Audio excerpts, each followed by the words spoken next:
Our recital of this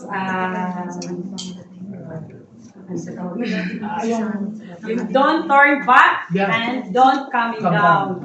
Don't come down. No matter what happened in our life, maraming mga pagsubok, kahinaan, mga tukso, stay faithful in our Lord. Amen. Letter from Noon family. Amen. Their pastor and church, greetings in the most precious name of our Lord and Savior Jesus Christ.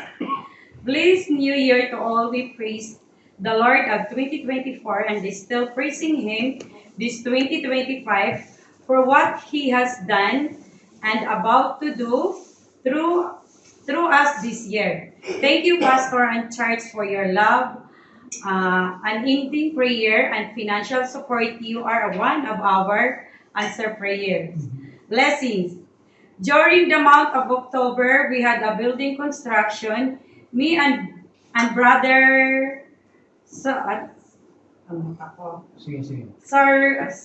was able to finish church ceiling, extended our front roof, and build the gate as well.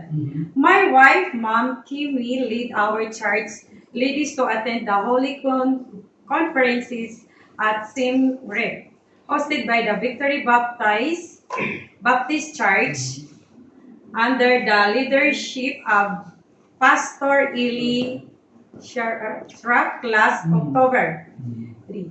I had the privilege to preach the Teach Cambodia pastor and preaches as well with a 3 message during the prophecy conference here in Battambang last October as well. It was a blessing to be able to assist the medical team from the US hosted by the Gospel Medical Clinic to 3 places around Battambang City. There were 415 patients came and 148 of them made a professional of faith after the preaching of the gospel, the personal counseling. We celebrate God's faithfulness on our 3rd church anniversary last October 22nd. We shared the gospel of salvation to 16 bodies visitors that God brought to us.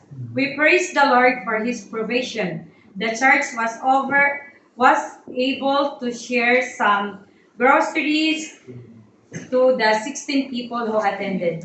Last month of November, God provided scholarship for my daughter, Kimari, in one of the prestigious international school here in Battambang.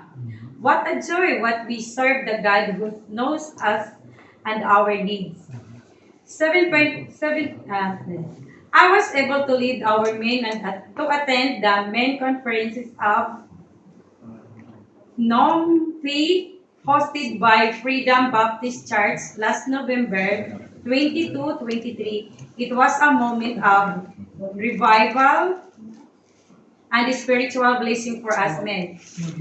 I praise God for my wife in helping me as well in the ministry. My wife started a Bible study with the one single lady, Navy, who is willing to know more about God and God's Word.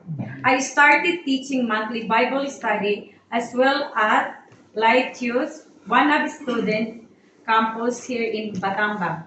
Last December, I have the privilege to preach God's words of Filipino teachers on the Christmas Fellowship last December 22.